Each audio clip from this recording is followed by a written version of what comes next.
আমাদেরকে এখন শুনতেই পাচ্ছেন না, পাশাপাশি কিন্তু দেখতেও পাচ্ছেন। রেডিও টোটা FM 89.6 এর অফিসিয়াল ফেসবুক পেজে গেলে আমাদেরকে কিন্তু দেখাও যাবে। সো ইয়েস, ভালোবাসার আসলে অর্থ এক একজনের কাছে এক এক রকম। যারা অডিয়েন্সরা আছেন তাদের কাছে কেমন এটার অর্থটা, সেটা আমাকে কমেন্ট করে জানিয়ে দিবেন। এছাড়াও এই মুহূর্তে যারা নতুন বন্ধু যুক্ত হয়েছেন, আমরা জানি যে বাংলাদেশ ষড়ঋতুর দেশ, আর সেই শীত শেষ হয়ে কিন্তু আজকে বসন্তের প্রথম দিন আমরা কিন্তু পালন করছি পহেলা ফাল্গুন, একই সাথে পালন করছি ভ্যালেন্টাইন্স ডে। আপনাদের সবাইকে ভালোবাসা দিবসের শুভেচ্ছা। আমার সাথে দুজন গেস্ট আছে, আপনারা দেখতে পাচ্ছেন। আমাদের সাথে চন্দ্রা আপু আছে, প্রান্তিক আছে। সো কেমন আছেন চন্দ্রা, কেমন আছেন প্রান্তিক?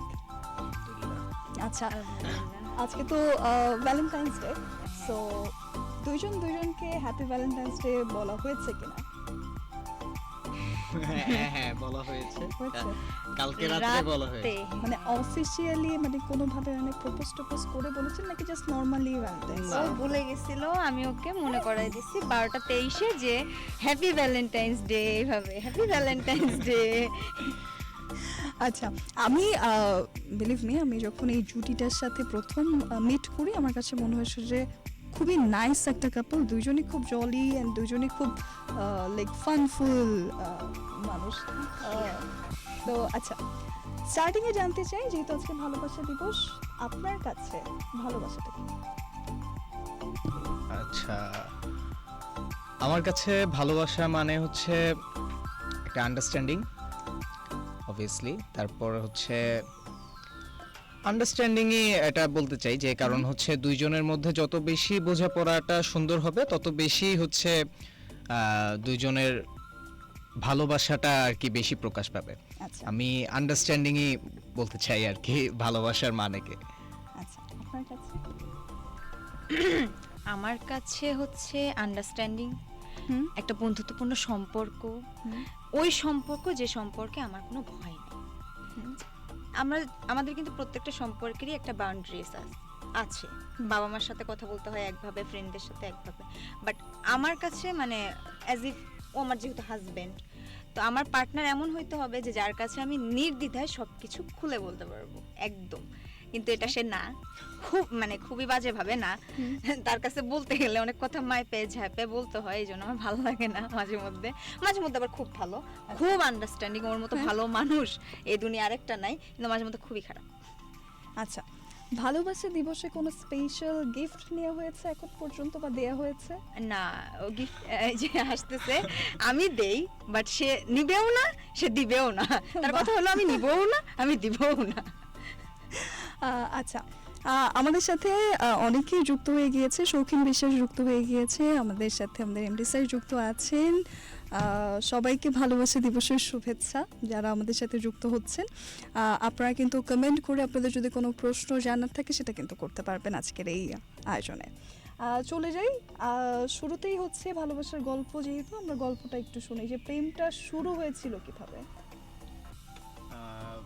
বেসিক্যালি আমাদের আর কি বিয়ের আগে ঠিক প্রেমটা ওই রকম ভাবে হয় নাই, যেহেতু ও হচ্ছে আমার একটু সিনিয়র, একটু না ভালোই সিনিয়র, তো ওই রকম ভাবে প্রেমটা হয় নাই।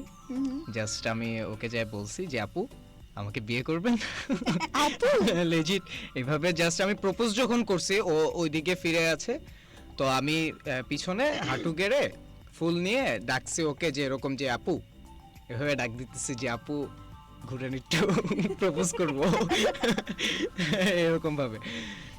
ওর সাথে আমার বিয়ে পর্যন্ত, প্রায় বিয়ের 1-2 দিনও আমি তাকে হচ্ছে আপু বলে ডাকছি, বিয়ের পরেও এরকম চলছে। মানে ভুলে তো ওইরকম প্রেমটা বিয়ের পরেই শুরু হয়েছে, যখন আমরা দুজন বুঝছি যে না ঠিক আছে, আমাদের ভিতরে একটা ভালোবাসা আন্ডারস্ট্যান্ডিং হইতেও পারে, তো তখনই জাস্ট আমাদের প্রেম বলেন ভালোবাসা বলেন, তখনই আস্তে আস্তে বিল্ড আপ হয়ে এখন আমরা আছি। আচ্ছা, তার মানে সরাসরি বিয়ের প্রস্তাব দিয়েছেন? হ্যাঁ, এটা আমি আমার পক্ষ থেকেই দিয়েছি, ওর কোনো এই ছিল না। আমি উইলিংলি তাকে পটায় যা যা করা লাগে, যত রকমের যা করতে হয়, আমি নর্মালি ফার্স্টে বলছি যে আমি আপনাকে বিয়ে করতে চাই, আপনি কি আমাকে বিয়ে করবেন? তো না, সে ওই রকম ভাবে মনে করছে যে বাচ্চা ছেলে, তো এখন যদি ডিরেক্ট রিজেক্ট করে দেই, তো সুইসাইড যদি করে, হাত কাটে, তো এগুলো মনে করছে জাস্ট। তো পরে যখন আমি দেখছে যে না আমি সিরিয়াস, তো সে আমাকে বলছে যে প্রপোজ কর, প্রপোজ যদি কর ভালো করে, যদি আমার এটা পছন্দ হয় তাহলে হচ্ছে আমি ফাইন। হ্যাঁ। তো আচ্ছা, আমি ওনার কথা শুনে আপনি প্রপোজ করতে গেলেন? হ্যাঁ, তারপর হচ্ছে আমি চিন্তা করছি যে তাহলে একটা প্রপোজ করি। কখনো মনে হয়নি যে বড় আপুকে প্রপোজ করতে গেলে যদি আমাকে মাইর পায় আমি কি করবো তখন? না না, আমার জাস্ট থট ছিল যে আমি একটা গুড থট নিয়ে আমি তাকে প্রপোজ করতে গেছি, বা আমি তাকে যে বিয়ের প্রস্তাবটা দিছি এখানে কোনো কুপ্রস্তাব বা কোনো ধরনের আমার শয়তানি কোনো ইন্টেনশন ছিল না। আমি খুবই সৎ মেন্টালিটি নিয়ে এবং খুবই চিন্তা করে আমি অনেক কিছু নিয়ে চিন্তা করছি অ্যাবাউট হার। তো আমি হচ্ছে অনেক কিছু চিন্তা করে তারপরে তাকে জিজ্ঞেস করছি যে আসলে আমি আপনাকে বিয়ে করতে চাই, তো আপনি কি বলেন? কি দেখে আপনি প্রেমে পড়ে গেলেন? কি দেখে মনে হলো যে না একে আমার বিয়ে করতে হবে? যদি অনেস্টলি বলি তাহলে হচ্ছে দেখার তো কিছু নাই, যে আমার ওয়াইফ এমনিতে অনেক সুন্দর আলহামদুলিল্লাহ, তো এখানে কিছু বলার নাই, এটা আমি চাইলেও অস্বীকার করতে পারবো না। তো সুন্দর এটা থাকে, আবার বিয়ের পরে সৌন্দর্যটা আহামরি ম্যাটার করে না। জাস্ট আমার অনেস্টলি যদি বলি যে আমার যে থট ছিল যে ওর হচ্ছে বাবা মা কেউ নাই পৃথিবীতে এখন, তো আমি যেটা জানতাম, আমি একটা ইসলামিক বা ধর্মীয় ফ্যামিলি থেকে বিলং করি, তো আমি যেটা জানতাম যে এতিমের দোয়া আল্লাহর কাছে সবচেয়ে বেশি কবুল হয়। তো সেইটার জন্য আমি তাকে বিয়ে করার প্রস্তাবটা দিছি। আমার মাথায় এটাই আসছে যে আচ্ছা তাকে তো আমি যদি বিয়ে করি, তো আমার যদি কিছু লাগে আল্লাহর কাছে চাইতে, আমি যেটা চাবো আমার থেকে বেশি ও চাইলে আমি তাড়াতাড়ি পাবো, তাহলে আমি তাকে বিয়ে করি। আমার যা লাগবে তাহলে তো আমি এখান থেকে পেয়ে যাইতেছি ওর মাধ্যমে। তো এটা একটা মেইন মানে থিঙ্ক আপনি বলতে পারেন যে মানে এটার কারণে আর কি আমার বিয়েটা করা। তারপরে হচ্ছে আরো কিছু জানলাম যে সে সুন্দরী নায়িকা, হ্যান ত্যান এগুলো অনেক কিছু জানার পরে তারপর আমি হচ্ছে যে না ঠিক আছে জ্যাকপট পেয়ে গেছি আমি, এরকম আর কি।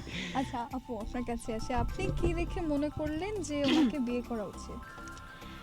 আচ্ছা, ও হচ্ছে গিয়ে আমাদের গ্রুপের হচ্ছে সবচেয়ে ছোট, মানে আমরা হচ্ছে গিয়ে আগে সবাই একটা মানে পুরো একটা গ্রুপ ছিলাম, অ্যাজ ইফ এখানে খুব সিনিয়র না কেউ, আমরা সবাই দেখা গেছে যে কাছাকাছি 1 ইয়ার 2 ইয়ারের মধ্যে, মানে আমরা সবাই আছি। এখন আমাদের সবচেয়ে আদরের হচ্ছে ও ছিল আর কি, মানে ও সবার ছোট ভাই, ও হচ্ছে সবচেয়ে জুনিয়র, ওর হচ্ছে বয়সে কম কেউ নাই, তো ওরা আমরা সবাই একটু আদর টাদর করে রাখতাম। তো ও হচ্ছে মানে ইভেন আমরা ওকে খুব সেফ মনে করতাম। আমাদের যে মেয়েগুলা ছিল, আমাদের গ্রুপে যে মেয়েগুলা ছিল ম্যাক্সিমামই তার সাথে উঠা বসা ছিল, তার সাথে পার্সোনালি তারা বাসায় যাইতেও সেফ ফিল করতো, যে আমরা মানে সে যাচ্ছে কাউকে একটা বাসায় নামাই দিয়ে যাচ্ছে, আজকে আমাকে কালকে আরেকজনকে, কালকে আরেকজনকে, এরকম করে মানে সবাই একটা বাসায় নামাই দিয়ে যেত, মানে সে খুব সেফ আর কি, এরকম মনে করতো, সবাই মনে করতো। আসলে সে সেফ না। এখন কাহিনী হচ্ছে গিয়ে মানে ও যখন আমাকে বলছে, মানে ওর বলার ওয়েটা কেমন ছিল, মানে ও আমার পুরা ইয়েটা দেখতেছে, ওর সাথে আমার 1টা বছর চলা হয়েছে, মানে ওইরকম না, কিন্তু আসছে দেখছে আমাকে, আড্ডা দিতেছি আমি, বা আমাকে দেখছে আমি কেমন, আমি অ্যাকচুয়ালি আমি কি, আমি ভাই আড্ডা প্রচুর ভালোবাসি, এটা একদম নিঃসন্দেহে, গান খুব ভালোবাসি। তো ও দেখছে যে ও খুব গান ভালোবাসে, এখন হয়তো বা গান টান করে না, তো এখন খুব গান ভালোবাসে, আমি খুব গান ভালোবাসি, তো দেখা গেছে যে এইগুলোর জন্যই আর কি আমাদের ম্যাচ হইতো, আমরা আড্ডা দিতে যাইতাম। তো ও আর কি মানে দেখছে মনে হয় অনেক ইয়েটি দেখছে, আমার অনেক ওঠা নামা ভাঙা গড়া সে দেখতেছে, কন্টিনিউয়াসলি দেখতে দেখতে সে একদিন বলেই ফেলছে যে আপু চলেন একটা হালাল কাজ করি। সে আমাকে মেসেজ দিচ্ছে যে চলেন একটা হালাল কাজ করি। তো আমি ভাবছি কোনো ফকির টকির খাওয়াবে মনে হয়, আমাকে বলতেছে একটা হালাল কাজ করি। হালাল কাজ এর থেকে আর কি হইতে পারে? আচ্ছা ঠিক আছে, কি না ফ্রেন্ড না তখন, তার আমি লিডার, আমি হচ্ছে ও হচ্ছে আমার ছোট ভাই, মানে আমি একদম ইয়ে করে একদম লেখা আমার ফোনে লেখা ছোট ভাই, কোনো নাম টাম না, ছোট ভাই ডিরেক্ট। তো আচ্ছা ঠিক আছে, তো এখন বলতেছি যে একটা হালাল কাজ করি। তো আমার মাথায় আর কি আসছে, আমি ভাবছি একটা ফকির টকির খাবে এটাই। তো বলছি কি করবি হালাল কাজ বল? পরে বলতেছে চল বিয়ে করি। বিয়ে করি কারে বিয়ে করবি? আমি ভাবছি ওর একটা ফ্রেন্ড ছিল, নাম বলতে চাচ্ছি না, থাক, ওই মেয়েরা লজ্জায় ফেলাইতে চাই না। তো আমি ভাবছি ওর মেয়ে বিয়ে, যদি ও বিয়ে করে ওকেই করবে। আচ্ছা ঠিক আছে, বিয়ে করবি? আচ্ছা ঠিক আছে ফাইন, সমস্যা নেই, আমি তো খুশি যে আচ্ছা একটা ছোট ভাই বিয়ে করবে, ওকে ফাইন, অনেক মজা টজা হবে, দাওয়াত খাবো। দাওয়াত খাওয়াতে নাচবো টাচবো, এই নাচতে টাচতে খুব পছন্দ করি যে বিয়েতে টিয়েতে। তো আমি ভাবছি আচ্ছা ঠিক আছে, ওর বড় ভাইয়ের বিয়ে খাইতে পারে নাই, ও আমার ধোকা দিছে, মানে আমার ভাসুর আর কি শুনতেছে, ভাইয়া এটা খুবই পাপ হয়েছে আমার সাথে, ও আমাকে বাসায় নিয়ে গেছে, নিয়ে যায় রাত্রে রাখছে, রাখার পর পরের দিন ও সকালে বের হয়ে গেছে। এখন যার বাসায় আমি যার থ্রুতে গেছি সে চলে গেছে, আমি কেমনে থাকবো? ওর বড় ভাইয়ের বিয়ে আমার খাইতে দেয় না, ও যায় ঠিকই নাচছে। আচ্ছা যাই হোক, আমি বাসায় চলে আসছি। এখন এইটার পরে সে বলছে হালাল কাজ করি, আমি বলছি হালাল কাজ কি? বলছে বিয়ে করি। আমি বলছি হ্যাঁ কর, সময় আমার কোনো সমস্যা নেই, আমরা আসি, ফ্রেন্ডরা আছে, আমরা সাপোর্ট করবো, অসুবিধা নেই, কর। কারে বিয়ে করবি? তখন প্রশ্ন আসছে কারে বিয়ে করবি? যে আমি আপনাকেই বিয়ে করবো। আমি বলছি যে তোর কি মাথাটা খারাপ হয়ে গেছে? তুই কি কিছু খাইছিস? উল্টাপাল্টা কিছু খাইছিস? খাইলে আমার বল, সমস্যা নাই। কি বলিস এগুলা তুই? কি বললি এটা? আমি চন্দ্রা পুত্র, তুই কার কি ভুলে মেসেজ দিছিস আমাকে না কি? দেখ ভালো করে দেখ ভাই। পরে বলতেছে না আমি ঠিক আছি, আমি সেন্সেই কথা বলতেছি। পরে কল দিছে, সে বলছে দেখেন আমি কিছু ভাবছি, সেন্সেই কল দিছি, সমস্যা নাই, আমি হচ্ছে গিয়ে আপনাকে বিয়ে করতে চাই। আমি বলছি যে তুই কি বলতেছিস? তোর ফ্যামিলি মানবে? এটা কি পসিবল? কেননা এটা আসলেও কিন্তু পসিবল না। আমাদের যে মানে বাংলাদেশের যে প্রেক্ষাপট, এখানে আসলে এই জিনিসটা সবাই খুব উইয়ার্ড নজরে দেখে যে মেয়ে বড় ছেলে ছোট, ওরে বাবারে কি জানি কি করে ফেলছে। আর ইভেন আমি এটাও শুনছি যে আমার মানে আমার পিঠ পিছে এরকম কথাও হয়েছে যে আমি হচ্ছে করে জাদু করছি, জাদু করে হচ্ছে গিয়ে আমি বশ করছি, নাহলে আমি এরকম কচি ছেলে কোথায় পাইলাম? আমি আরে আজ পরে হ্যাঁ এইভাবেই সে বলছে যে আসলে বিয়ে করে। পরে আমি বলছি আচ্ছা ঠিক আছে, তো দেখি ভাবনা। তখন আমার থটটা হয়েছে যে ও হয়তো বা হুজুরকে কিছু একটা বলতেছে, আচ্ছা থাক, বলতেছে ছোট মানুষ বলছে, এটা হয়তো বা 2-1 দিন পরে জিনিসটা ঠিক হয়ে যাবে, আচ্ছা, হয়তো আমি- কিছু একটা মানে মনে হয়েছে তার, বলছে হ্যাঁ ঠিক হয়ে যাবে 2-3 দিন একটু পরে। একটু আটকাই আমি এই জায়গাটাতে এসে, সেটা হচ্ছে যে আপনি হুজুরকে বলছিলেন, মানে হুজুরকে আগে থেকে রেডি করা ছিল তাহলে? হুজুর? মানে হচ্ছে ওই আপনি কি বিয়ের বললেন? হুজুরের জন্য হুজুরকে না। বলছিল না? না কি বলছি একটু আগে ভুলে হুজুগে হুজুগে ও, ও হুজুরকে বলছি। Okay okay sorry, it's my mistake, আমি হুজুরকে হুজুর শুনেছি। আচ্ছা হ্যাঁ কন্টিনিউ। এখন তারপর হচ্ছে গিয়ে আমি হচ্ছে গিয়ে পরের দিন বলছি যে আচ্ছা ঠিক আছে, দেখতেছি কালকে বিকালে নর্মালি যে আড্ডাটা আমরা দেই, আয় তুই সমস্যা নেই, পরে দেখবো না, কথা বলি। তারপর ও বলছে যে দেখেন আপনি কি আমার সাথে মানে আপনি কি মনে করছেন আমি তার সাথে ফান করতেছি? আমি বলছি না। ঠিক আছে তাহলে মানে তোর কি মনে হয় যে আমি তোর থেকে বয়সে কত বড়, তোর কোনো আইডিয়া আছে? বলছে আপনি যত বড় হন আমার কোনো সমস্যা নাই, আমি সব ভাবছি। আমি বলছি তোর ফ্যামিলি? বলছে আমি ফ্যামিলি আমার মানাবো, আমি, আপনারা তো টেনশন করতে হবে না, সেটা কিভাবে মানাইতে হবে সেটা আমি জানি। মানে সে মানে কোনোভাবে না কোনোভাবে সে কনভিন্স করার ট্রাই, মানে আমি যতগুলো রাস্তা দাগে দেখাচ্ছি যে এটার পর এটা হইতে পারে, না এই সবগুলো ঠিক আছে, ক্লিয়ার, ফাইন, ওকে। এখন মানে সে শুনতেছে আর কি, তারপর সে আমার নিয়ে গেল, আলাদাভাবে নিয়ে যায়, শুনতেছে সে আমার A to Z লাইফ কাহিনী শুনলো যে আমার কি আসলে, ও তো আসলে আমার কিছুই জানতো না, কিচ্ছু না মানে কিচ্ছু না, ও জানছে। দেন বের হয়েছে, আমরা একই গ্রাম, মানে গ্রাম না একই থানার, মানে আমাদের দেশের বাড়ি একই জায়গায়, পাবনায়, সেম থানা আমরা, সব বের হয়েছে, সব শুনছে। সে শোনার পরে সে আরো ডিটারমাইন্ড হয়ে গেছে, আমি ভাবছিলাম এগুলো শোনার পরে সে পিছাবে, সে আরো ডিটারমাইন্ড হয়ে গেছে না বিয়েই করবো আমি। ইভেন আমি হচ্ছে ওকে হচ্ছে 3টা দিন টাইম দিছি, যে আমরা হচ্ছে নভেম্বরে বিয়ে করছি, তো নভেম্বরের 10 তারিখে হচ্ছে আমি ওকে আর কি বলছি যে না না 10 তারিখে আমি জাস্ট বলছি, মেসেজটা দিছি যে আমি বিয়ে করতে চাই আপনাকে। তো এরপর ও হচ্ছে আমাকে 12 তারিখে আমাকে বলছে, আমি আমি তাকে বলছি যে কবে বিয়ে করবে বা কিছু, এটা যখন জিজ্ঞেস করছে আমি বলছি যে সামনে 15 তারিখ শুক্রবার, 15 তারিখে। তো 10 তারিখে বলছি 15 তারিখ বিয়ে করে ফেলবো, এটা কেমন না? তো ও বলছে যে না আমাকে আগে প্রপোজ কর, আমার যদি প্রপোজ পছন্দ হয় তাহলে ঠিক আছে। তো আমি তাকে তারপর বলছি যে ঠিক আছে তাহলে আমি 15 তারিখে প্রপোজ করব, আর প্রপোজ যদি পছন্দ হয় এরপর হচ্ছে 21 তারিখ আর 29 তারিখ, এই 2 দিন শুক্রবার আছে, এই 2 দিন শুক্রবারের ভিতরে, 2টা শুক্রবারের ভিতরে আপনার বিয়ে করতে হবে, মানে নভেম্বরের ভিতরে আমি বিয়েটা করে ফেলতে চাই। গুলো যখন আপনি ওনাকে দিচ্ছিলেন তখন কি ফ্যামিলির সাথে কথা বলা ছিল? না ফ্যামিলি কিচ্ছু জানতো না। একটু ভয় লাগছিল না যে আমি যে তাকে বলছি? না আমি আমার জাস্ট এটা চিন্তা ছিল যে আমার ফ্যামিলি তো একটা ইসলামিক মাইন্ডের সবাই, তো আমার এটাই ছিল যে আমি তো কোনো খারাপ কাজ করতেছি না এখানে, আমি তো কোনো অনেকে অনেক কিছু করে, অনেক মানে একটা ছেলে বাসার, আমি হচ্ছে মেজো ছেলে, মানে সে ইভেন আমি ছোট ছেলে বলতে পারেন, তো অনেক দুষ্টামি করে এবং আমিও অনেক দুষ্টামি করছি জীবনে, অনেক জ্বালাইছি। এখন আমি চিন্তা করলাম যে এইটা যদি আমি এখন বিয়েটা না করি, আমি হয়তোবা অনেক খারাপ পর্যায়ে চলে যেতে পারি সামনে, কারণ আমার সামনে খালি হচ্ছে ও বললো না যে মেয়েরা আমার কাছে খুব সেফ ফিল মনে করতো, বা আমি হচ্ছে সবাইকে বাসায় আগায় দিতাম। আমার ওই টাইমটাতেই মানে খুব বেশি মেয়েদের সাথে আর কি উঠা বসা চলাচল এরকম শুরু হয়ে গেছিল। তো আমি তখন চিন্তা করলাম যে না, আমি এখন একটা যদি বিয়ে না করি আমি জেনায় লিপ্ত হব বা অন্য একটা জায়গায় চলে যেতে পারি। তো আমি চিন্তা করছি যে আমার থটটা এটা। এখন আমি বাসায় জানাইতেও চাইছি, একবার চিন্তা করছি যে বাসায় জানাই। এখন বাসায় জানাইলে কি হবে, কারণ হচ্ছে আমার ভাইয়ের বিয়ে হয়েছে হচ্ছে আগস্টে, আর আমি নভেম্বরে বিয়ে করছি। তো আগস্টে বিয়ে হয়েছে, এখন যদি আমি এটা বলি আমার বাবার উপর অনেক প্রেশার পড়ে যাবে, বা ছিল মানে প্রেশার পড়বেই, এটা তারা চিন্তা করবেই যে ছেলে যেহেতু এটা চিন্তা করছে আমরা একটু বিয়েটা দেই, ভালো করে ধুমধাম করে দিই। তার অনেক টাকা লোন হয়ে গেছিল, তো এটা আমি আমার কাছে আমার বাবা অনেক কিছু শেয়ার করে। তো তারপরে হচ্ছে আমি চাই নাই যে তাকে একটা ধাক্কা দেই, বা আমি একটা ছোট ছেলে আমাকে এখন বিয়ে করব, এটা যে তারা একটা শখ খেয়ে যেতে পারে। তো এই জন্য তাদেরকে আর বলি নাই ব্যাপারটা। তো আমি তার সাথে করছি যে আমি জাস্ট আপনাকে বিয়ে করব, হ্যাঁ, আর কিছু না, যে আপনি আমার লিগ্যাল ওয়াইফ থাকবেন, ইভেন আর কিছু না। মানে বাসায়ও জানবে পরে, যদি দরকার হয় আমরা যখন পরিস্থিতি ওই রকম পর্যায়ে যাবে তখন হচ্ছে আমরা বাসায় স্বীকার করব যে হ্যাঁ আমরা বিয়ে করছি, এখন তোমরা আমাকে ধুমধাম করে বিয়ে দাও বা যা দাও এটাই।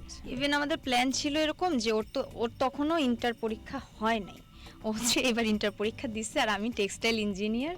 তো এখন হচ্ছে গিয়ে আমি ভাবছিলাম, আমি ওকে বলছিলাম যে তুমি একটা কাজ করো, যে একটা কাজ করতে পারি আমরা, মানে যখন আর কি আমি হইলাম যে না ঠিক আছে আমিও বিয়ে করতে চাই, তখন এটা বলছি যে তাহলে একটা কাজ করা যায়, তুমি হচ্ছে তোমার বাসায় তুমি থাকো, আমার হোস্টেলে আমি থাকবো, দরকার নাই এখন জানানোর, কেননা এই জিনিসটা দেখতেও খারাপ দেখা যায়, তোমার এখন ইন্টার পরীক্ষাই হয় নাই, তুমি বিয়ে করে ফেলছো, এটা বাসায় যে কিভাবে বলবা, দরকার নেই, এটা ভালো রেজাল্ট করো, রেজাল্ট করার পরে যদি তুমি আব্বা আম্মাকে জিনিসটা প্রেজেন্ট করো, তখন তারাও খুব একটা কিছু হয়তো বা বলতে পারবে না। কিন্তু খুবই আনফরচুনেটলি সেটার কিছুই হয় নাই। আমার বিয়ের পরের দিনই আম্মা জেনে গেছে, মানে বিয়ের দিনই আম্মা জেনে গেছে।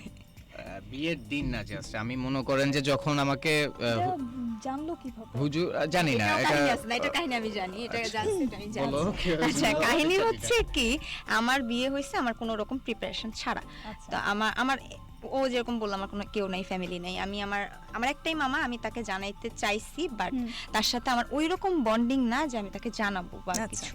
আচ্ছা ঠিক আছে, আমার কেউ নাই, আমি আজীবন হচ্ছে গিয়ে ফ্রেন্ডদের নিয়ে বড় হয়েছি, যে আমার এই বন্ধু, আমার ওই বন্ধু। ইভেন আমি মেয়েদেরও সহ্য করতে পারি না, মেয়েরা এখন আমার ইচ্ছা মতো ধুবে, মেয়েদের সহ্য করতে পারি না মেয়েদের কুটনামির জন্য, কারণ আমি প্রচুর ফ্রেন্ড হারাইছি লাইফে মেয়েদের কুটনামির জন্য।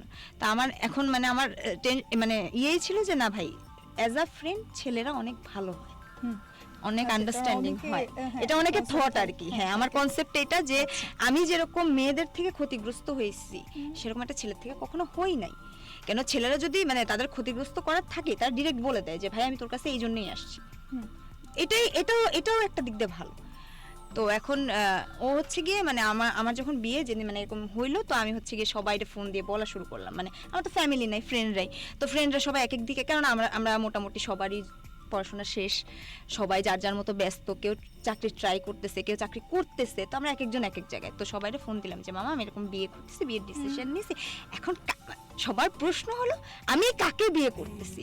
সবাই এটাই দেখতে আসছে যে চন্দ্রা কি মজা করতেছে, মানে আমার বিয়েতে হাফ মানুষ আসছে আমি রিয়েলি বিয়ে করতেছি কিনা এটা দেখতে, কেন ওরা জানতো আমার বিয়ের উপর প্রচুর মানে আছে, প্রচুর অ্যালার্জি আছে, আমি বিয়ে করতে চাই না, কেননা ছেলেরা ভালো হয় না। তো আমি কিন্তু তারা পরে হচ্ছে এটাই দেখতে আসছে যে আচ্ছা ও বিয়ে করতেছে, দেখি কাকে বিয়ে করতেছে, কার জীবন ধ্বংস করতেছে।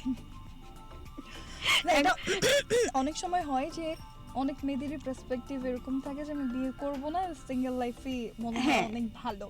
এটা কিন্তু আসলে যারা এটা চিন্তা করে আমি দেখেছি তাদেরই আগে বিয়ে হয়ে যায়। আমার গ্রুপে সবার আগে বিয়ে হয়েছে আমার, কিন্তু সবার পরে বিয়ে হওয়ার কথা ছিল আমার সবার পরে বিয়ে হওয়ার কথা। আমি ইভেন বিয়ে করব না, তাদের আগে বিয়ে হয়ে যায়। আমি ইভেন ওদেরকে বলছি যে দোস্ত তোদের সবার পরে আমি বিয়ে করব, কারণ তোদের সবার বিয়ে খাবো, আমি নাচবো টাচবো, তারপর আমি বিয়ে করব, তোরা আয়সা নাচবি আমার বিয়েতে। এখন দেখি সবার আগে আবার বিয়ে হয়ে গেছে, এটা কেমন হইলো? আর আমি হচ্ছে গিয়ে বিয়ে আমার কেমন হয়েছে যে ও হচ্ছে ওর বিয়ের দিন ওর পকেটে মাত্র 7 টাকা, আমাকে ডিরেক্ট এসে দেখাইছে যে দেখেন আমার কাছে 7 টাকা আছে, আমার কাছে আর কোনো টাকা পয়সা নেই। তো আমি বলছি যে আল্লাহ ভরসা, আমার আল্লাহর উপর ভরসা রাখবো, আমি আর কিচ্ছু করবো না। আমি আমার বিয়েতে কিচ্ছু হওয়ার কথা না, আমার মেহেদি হইছে যেটা কিনা সবাই মিলে করছে, আমার হলুদ হইছে, আমার বিয়ে হইছে এত সুন্দরভাবে, মানে আনএক্সপেক্টেডলি এত সুন্দর বিয়ে। এখন এই অবধি এই 1-1.5 বছরেও যতগুলো বিয়ে হয়েছে আমার ফ্রেন্ডরা সবাই বলে যে তোমার বিয়ের মতো ভালো সুন্দর সাজানো আর মজা যে একটা ছিল ওই বিয়েতে, ওইটা কোথাও পাবো না ভাই। আমাদের বিয়েতে আর কি কোনো মুরব্বি ছিল না আর কি, মানে আমরা কোনো মুরব্বি ছিল না, জাস্ট ওর কিছু ফ্রেন্ড আমার কিছু ফ্রেন্ড এরা মিলেই আর কি বিয়েটা হয়েছে। এই জন্য আর কি মানে তারা তাদের ইচ্ছা মতো যত মজা করা যায়, যত গান নাচ যা করা যায় সব তারা করতে পারছে। হ্যাঁ, তো কেউ এই জন্য বাধা দেয় নাই। আমাদের যারা গেস্ট ছিল তারা খুব তারাও খুশি। খুবই খুশি, এবং তারা এখনো বলে যে অনেক বিয়ে খাইছি জীবনে, বাট এরকম মজা আমি কোনো বিয়েতে করতে পারি নাই। কেননা সব বিয়েতে কেউ মুরব্বি কেউ না কেউ থাকেই, আর তারা এসে একটা না একটা ব্যাঘাত দেয়ই যে ভাই এটা করা যাবে না, ভাই ওটা করা যাবে না। এখন আমার বিয়েতে তো আমরাই তো, আমাকে কে ব্যাঘাত দিবে, আমরা যা ইচ্ছা করছি। আর তারপরে হচ্ছে ছবি ছাড়া হয়েছে। তো আমার একটা ফ্রেন্ড আছে টাঙ্গাইলের, আমার শাশুড়ির বাড়ি টাঙ্গাইল, তো সামহাউ দে আর কানেক্টেড কোনো না কোনো ভাবে। তো আচ্ছা। আমার ফ্রেন্ডের ফ্রেন্ড আর আমার শাশুড়ি কোনো না কোনো ভাবে কানেক্টেড। আমার ফ্রেন্ড যখন বিয়ের ছবিগুলো, বিয়ে একদম সাথে সাথে সুন্দর ছবি আসছে, সে বিয়ের একদম পর মুহূর্তেই ছবি ছেড়ে দিছে আবেগে, যে হ্যাঁ আমার বান্ধবীর বিয়ে হয়ে গেছে, এই সে হ্যান তেন আবি যাবি, সে আমাকে ট্যাগ টুক করে, ওরে ট্যাগ টুক করে একদম অস্থির অবস্থা। তখনই আম্মা জেনে গেছে। ও আম্মা হচ্ছে আমার আইডি মানে ফলো, তখন অব্দি ফলো করতো, ওর সাথে তো অ্যাডই ছিল, তখন অব্দি ফলো করতো। তা এখন সে একদম জেনে গেছে যে জাস্ট ওই দিনই আপনাকে ট্যাগ করছে। হ্যাঁ ওই দিনই ট্যাগ করছে সে। আমি ওকে আমি সবাইকে এত করে মানা করলাম যে ভাই ঠিক আছে বিয়ের ছবি বিয়ে হয়েছে ঠিক আছে, আমাকে দে ছবি, ট্যাগ করিস না। ও ভুলে ট্যাগ করে ফেলছে, আর আম্মা একদম ওই দিনই জেনে গেছে। বাহ, আমরা আবার একটু আসছি আমাদের সাথে যারা এই মুহূর্তে অডিয়েন্স যুক্ত আছেন। আমি আপনাদেরকে রিকোয়েস্ট করব একটু কমেন্টগুলো পুনরায় করার জন্য, বিকজ অনেকগুলো কমেন্ট ছিল যেটা আমি এখন দেখতে পারছি না। আমাদের সাথে এই মুহূর্তে আমি দেখতে পাচ্ছি আমাদের সাথে রাসেল মাহমুদ আছেন, লিখেছেন তোদের দুজনকে সুন্দর লাগতেছে, তবে একটা প্রশ্ন করতে চাই দুজনকে। অবশ্যই যাদের যা কোশ্চেন রয়েছে তারা আমাদেরকে কমেন্ট সেকশনে আপনার কোশ্চেনটা জানাতে পারেন, আমরা কিন্তু আপনাকে অ্যান্সার করে দিব। অনেকেই আমাদের সাথে যুক্ত ছিলেন এতক্ষণ পর্যন্ত। মেঘা হোসেন যুক্ত আছেন। আমি একটা কমেন্ট মনে রেখেছি, সেটা হচ্ছে আমাদের এমডি স্যার কমেন্ট করেছিল যে 2 red birds. Oh thank you so আমি এটা দেখেছিলাম, বাট এইটা কমেন্টগুলো এখন সবগুলোই চলে গিয়েছে। যারা কমেন্ট করেছিলেন পুনরায় একটু কমেন্ট করেন। আমি ফিরছি আবার আপনাদের কাছে। এখন আসলে জানতে চাই যে আন্টি তো জেনে গিয়েছিল ফার্স্ট ডেতে, কিন্তু এটা আপনি আসলে কখন জানলেন যে আন্টি জেনে গিয়েছিল? আম্মু জেনে যাওয়ার মানে আমি আমার ঠিক আম্মু হচ্ছে আমি যখন কবুল বলছি ওই টাইমে আমার ফোনে কল আসছে আম্মু। আচ্ছা, ঠিক আছে, তো আমার ফ্রেন্ড একটা আছে, তো ও বলতেছে যে তোর আম্মা ফোন দিছে। আমি তখন জাস্ট একবার কবুল বলছি ঠিক ও আছে, আচ্ছা, 3বার বলতে হয়। আমি একবার বলছি, ওই টাইমে আম্মা হচ্ছে আমাকে ফোন দিছে। তো আমি খুব ডিপলি ওই টাইমে ফিল করতে পারছি যে মায়ের মন, মানে এটা আমি কোনোভাবেই তার জানার প্রশ্নই আসে না এই টাইমে। এবং আমি ওই বিয়ের টাইমটাতে আমি একদম রেড অ্যালার্ট বলে দিছিলাম যে কেউ কোনো ছবি টবি তুলতে পারবেন না এবং ছাড়তে পারবেন না এই টাইমে। কিন্তু ওই যে পরে যে আমি আর ওইটা বলতে ভুলে গেছি, এই জন্য সবাই ছেড়ে দিছে। তো এরপরে যখন আপনি চিন্তা করেছিলেন যে তাদেরকে বলবেন, বাট বলেননি? না, আমি জাস্ট এখন বলার কোনো প্রিপারেশন ছিল না। আমার চিন্তা ছিল যে আমি জাস্ট বিয়ে করে রাখি, আমি তো তারপরে গিয়ে বিয়ে করে শুধু রাত্রেবেলা বাসায় যাব, এটা আমি চিন্তা করে রাখছি যে আমি বিকালে সন্ধ্যার দিকে বিয়ে করব, আমি রাত্রে যেয়ে বাসায় থাকবো, এরকম সে তার বাসায় থাকবে, আমি আমার বাসায় যেয়ে থাকবো, এরকম আমার প্ল্যানিং। তো পরে যখন রাত্রেবেলা দেখলাম যে কন্টিনিউয়াস আমার আব্বু ফোন দিতেছে, ভাইয়া ফোন দিতেছে, এই সবাই ফোন দিতেছে, তো তখন আমি আমার আইডি ঘেটে দেখলাম যে আমার ওই যে ওই ফ্রেন্ড আমাকে আর কি ট্যাগ করে এটা ছাড়ছে এবং ওইটা আমার ওয়ালে চলে আসছে। তো তখন বুঝলাম যে তাহলে সবাই জেনে গেছে ব্যাপারটা। আমি একদম ফোনটা এরোপ্লেন মোড দিয়ে আমি একদম বসে আছি যে এখন আমার কোনো তারা যে কোশ্চেনগুলো করবে ওইটার কোনো রিপ্লাই নেই আমার। তো এই জন্য আর কি জাস্ট আমি এরোপ্লেন মোড অন করে দিয়ে আমি একদম গুপ্ত হয়ে গেছি জাস্ট। তারপর মনে করেন যে অনেক কিছুই করে যখন বাসায় গেলেন তখন আমার বড় ভাই আর কি সে পাবনা থেকে চলে আসছে, আমার যে চাচাতো বড় ভাই, তো উনি আসছে, উনি এসে তারপর হচ্ছে আমাকে ডাকছে, আমাকে ওকে আলাদা করে ডাকছে। তো উনি হচ্ছে আমাদের খুবই সাপোর্টিভ একজন, আমার পার্সোনালি, যে আমাদের 10-15 দিন ভাইদের আর কি যত হেল্প টেল্প লাগে, যা লাগে সব রকমের হেল্প সে করে। আচ্ছা, তো উনি আমাদেরকে ডাকছে প্রায় 1 মাস। না না না 5-10 দিন পরে, ঠিক আছে, ডেকে সে আর কি আমাদেরকে বলতেছে এরকম যে এই তো করছিস, এখন কিন্তু অনেক কিছু বুঝাইলো যে বাস্তবিক লাইফটা অনেক কমপ্লিকেটেড, তো এটা ওইরকম ভাবে তুই হ্যান্ডেল করতে পারবি না, তোর কোনো ইনকাম নাই, বইয়ের ইনকাম দিয়ে চলবি, বইয়ের ইনকাম দিয়ে কে চলে, হ্যান ত্যান অনেক কিছু বোঝানোর ট্রাই করছে। তো তার কথা লজিকও ছিল। তো আমি চিন্তা করছি যে আমি তো কোনো খারাপ কাজ করিনি, আল্লাহ আমাকে কেন বিপদে ফেলাবে, অবশ্যই যে কোনো বিপদ আসুক আমরা সল্ট আউট করে নিব, সমস্যা নেই, বিপদ তো আসবেই, এখন বিয়ে করলেও আসতো, 10 বছর পরে যে বিয়ে করলেও আমার বিপদটা আসতো, তো দেখি আল্লাহ ভরসা। হ্যাঁ, পরে হচ্ছে তারও এখন উনি চিন্তা করলো যে আমাকে অনেক কিছু থ্রেটেবল অনেক কিছু বলছে, যে বাসা থেকে এগুলা বলতেছে যে তেজ্য করে দিবে, হ্যান ত্যান অনেক কিছু, যে এটা আমাকে ভয় দেখানোর জন্য, যাতে আমার ভিতর যদি সে আমাকে, মানে তারা জানতে চাচ্ছিল যে আমাকে উনি কোনোভাবে ফাঁসায় বা আমাকে কোনো ব্ল্যাকমেল করে বা কিছু করে কি আমাকে আসলে বিয়ে করছে, নাকি আমি উইলিংলি বিয়েটা করছি। এখন এটাই আমি বুঝাইতে পারতেছিলাম না তাকে, যে উনি জানতোও না, ওনার বিয়েতে কোনো ইন্টারেস্টই ছিল না, আমি তাকে পটায়া আমি সব করে আমি বিয়ে করছি, এটা আর কি কেউ বিশ্বাসই করতে চাচ্ছিল না আর কি। তারপরও আমি মোটামুটি আম্মা যখন আসার পরে আম্মা আমাদের সাথে আর কি মিট করছে আমার খালার বাসায় ডেকে। তো ওই দিন আর কি আমি অনেক কান্নাকাটি করে আমার পায়েটায় ধরে মাফটাফ চায় যে আম্মা দেখো তুমি যেভাবে চাচ্ছ আমরা ওই রকম ভাবেই যাবো, হব ইনশাল্লাহ। আমরা মানে সে আর কি বলতে যাচ্ছিল যে তুই একটা হচ্ছে, আমি আর কি মাদ্রাসা লাইনে পড়াশোনা করছি, হিফজ শেষ করছি, বাট হচ্ছে আর কি ওইটা ধরে রাখতে পারিনি ওইরকম ভাবে, তারপরেও চর্চার ভিতর আছি।